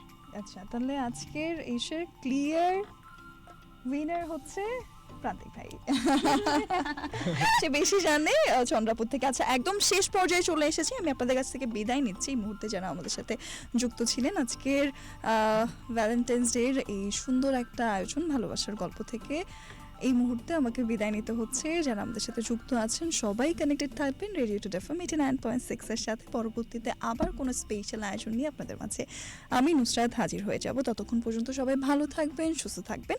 বিদায় নেওয়ার আগে লাস্ট জানতে চাই যে আজকে আমাদের শোতে এসে আপনাদের কেমন লাগলো? খুবই অসাধারণ, এবং রেডিও টুডেকে ধন্যবাদ যে আমাদের এতদিনের যে একটা চাপা একটা অনেকগুলো কথা ছিল যেটা আমরা ফ্যামিলিকেও বলতে পারি নাই, ইভেন কাউকেই বলতে পারি নাই, আমাদের ফ্রেন্ডস মহলে অনেক কিছু তাদেরও অজানা ছিল, যে অনেক কনফিউশন ছিল আমাদের নিয়ে। তো এটা আশা করি রেডিও টুডের মাধ্যমে আর কি একটু ক্লিয়ার হয়েছে সবার কাছে, এটাই আর কি। যে থ্যাংক ইউ, কোনো মেয়ে কোনো ব্ল্যাক so much. ম্যাজিক করেনি, এটাই আর কি। কিছু পারিও না আপু। হ্যাঁ আমার হচ্ছে এটা হচ্ছে কি ছোটবেলার স্বপ্ন যে আমি কোনোদিন সাকসেসফুল হব। এটা আমি ছোটবেলায় যখন মানে ফ্যান্টাসিটি করতাম, ইমাজিন করতাম, তখন হচ্ছে খুব ইয়ে করতাম যে না আমার খুব আরজে হওয়ার ইচ্ছা ছিল সত্যি। ওই যে ছোটবেলায় ফেসবুক আইডিও খুলছিলাম আরজে, মানে এটা খুব ইচ্ছা ছিল। তো আমার যে মানে এটা আমার কাছে স্বপ্নের মতো, যে না আমার স্বপ্ন পূরণ হয়েছে, এত বছর পরে হলেও হয়েছে। মানে এইটা নিয়ে আমি কালকে করে বলছি যে দেখো এটা আমার সারা জীবনের ইচ্ছা ছিল যে আমি কোনোদিন সাকসেসফুল হব, যাই করি না কেন, খারাপ হোক ভালো হোক যাই হোক, তখন আমার যে সিচুয়েশনটা থাকবে আমি ওইটা বলবো রেডিওতে গিয়ে। আমি খুশি, আমি অনেক খুশি। আচ্ছা যারা আমাদের জেনজি অডিয়েন্স আছে বা যারা নতুন প্রেম করতেছে বা ফ্যামিলিকে বলতে পারছে না, তাদের জন্য লাস্টে যদি কিছু বলতেন দেন আমরা বিদায় নিব। না, But তার আগে একটু বলে নিই যারা এই মুহূর্তে আছেন আমাদের সাথে ফ্রিকোয়েন্সিতে যারা কানেক্টেড আছেন তাদের জন্য কাছাকাছি এই গানটা আমি প্লে করে দিয়ে যাচ্ছি, শুনতে থাকবেন, এনজয় অ্যান্ড লাস্ট। তেমন কিছু বলবো না, যে আমার মতে যে যদি বিয়ের বয়স হয়ে যায়, ইনকামের কোনো সোর্স থাকে, বিয়ে করে ফেলেন, আর ফ্যামিলি মেনে নিবেই। যত আমার ফ্যামিলির থেকে তো আর বেশি মনে হয় না কোনো ফ্যামিলি আছে হার্ড। আমি মানে এই সিচুয়েশনটা আমার মনে হয় ম্যাক্সিমাম মানুষের ফেস করতে হয় না, যে ও আমার থেকে 5 বছরের বড়, আমি 5 বছরের ছোট, আমি একটা লাইনের, ও পুরো একদম ডিফারেন্ট বিপরীত লাইনের, ডিফারেন্ট বলবো না, একদম বিপরীত লাইনের।